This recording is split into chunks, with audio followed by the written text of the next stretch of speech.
My news today comes from Uber, aka the Meek Mill of the tech world. These guys have entered 2017 with a mission to collect as many L's as possible. So the latest L in a long line of L's, a long line of L's. Nice. Like that. Like we did there. Yeah, Solid. thank you. They have been accused by Waymo, who is a subsidiary of Google, of having stolen some intellectual property.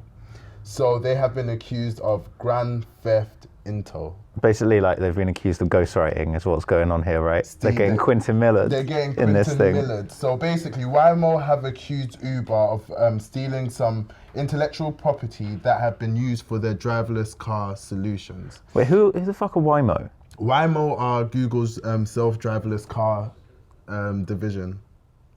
So it's, Google got a self-driving car division?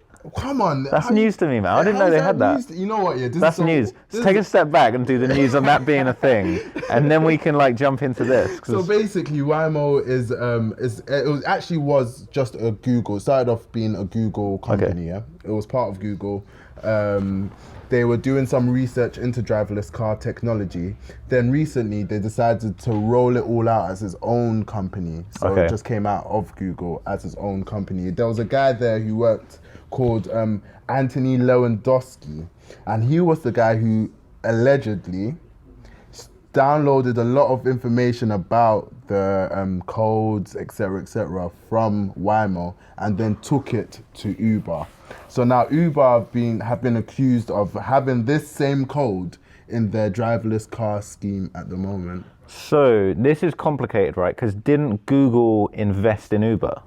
This is where the problem is. Right. I know. So it's sort of like it's biting its arm or trying to cut off its arm in order to spite its nose. Because surely, like, if they've invested in Uber, right? Not that they just like totally chill that they just steal their code, but Uber's success is like success for Google in a way because they've invested in them, right? And when they have a massive exit, like Google are going to get paid, like they need the money, but still. But I guess it wouldn't be as much as they would have hoped for if Waymo are the people that actually come through with the breakthrough, then, you know, they've got a lot more share or equity in Waymo for it to be a bigger success to them. That's kind of fucked up, man, because it's like you've got Google, they're basically like hedging their bets, aren't they? So they've invested in Uber, they've got their own thing going on, and it's kind of like, however it comes to be a success doesn't really matter. So this is the confusing thing. You're going to have a situation where like Google that have invested in this massive company, Uber, are going to have to like sue a company they've invested in, right? It's so crazy because everything's all intertwined. Like everyone in Silicon Valley, like they know each other some way or the other. Like it's all ancestral over there. So yes, it's kind of popping off. We have to stay tuned because this is quite the early stages of the lawsuit. I'm not too sure how it's going to pan out. It probably is going to be a fine. I feel like Uber can deal with it. They raise money every single day, so that seems. Instead of making money, they raise money. So if Uber are the Meek Mill of the Silicon Valley startup, the tech game, right? Then Drake is Facebook. Drake is Wait, no, Drake's Google, right? No, Drake's Facebook. Drake's Facebook. Jay-Z is Google. Jay-Z's okay. Let me break this down. Oh, no, dude, break it down. I'm lost, right? Because, explain. Okay, Facebook is Drake because just like Drake, Facebook steals everything. But I do like Drake. Okay. Just let Drizzy. All right. 6. That's number 3. Times 2. Same thing. Maths, bro. Yeah, Maths. Trust me. So Facebook are basically like Drake because they've copied Snapchat to the T. Shit. They have Okay. killed them. They have totally just copied them on WhatsApp, on Instagram, and now most recently on Facebook. So that's my Wait. Oh, they've copied. Oh, yeah, they've put the Snap thing onto Facebook. Yes, onto Facebook yeah. Messenger, and a lot of Facebook users are actually not happy about it because it's made the whole user interface look a lot more clouded. So right now it's looking, I don't know, I'm not too sure because if Facebook can get away from copying other people's, I don't know why Uber can't get away with it.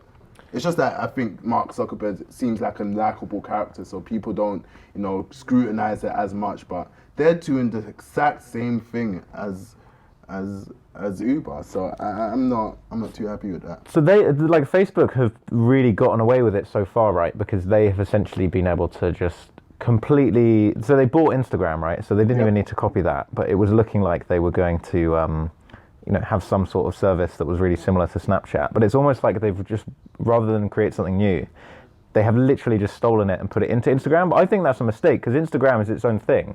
And now they're trying to make Instagram like Snapchat as well. And you don't know what you're doing on Instagram anymore. You don't, but then again, it seems to have been a bit of a success with Instagram, the whole Snapchat feature of it. I think a lot of people are using it. I'm not going to lie, sometimes every now and again when I'm on Instagram, I might slip on or click on someone's snap and see what they're up to, but I don't know, it's not the same. They haven't got the same sort of coolness factor as Snapchat has, but it just shows that they're, eating into their potential user growth right there. So I don't know, it's definitely bad news for Snapchat and their investors, because people just say, oh, Facebook is doing this the same, how are you going to grow fast enough, blah, blah, blah, blah, blah, which totally isn't fair. You can't just go around copying people, Mark Zuckerberg.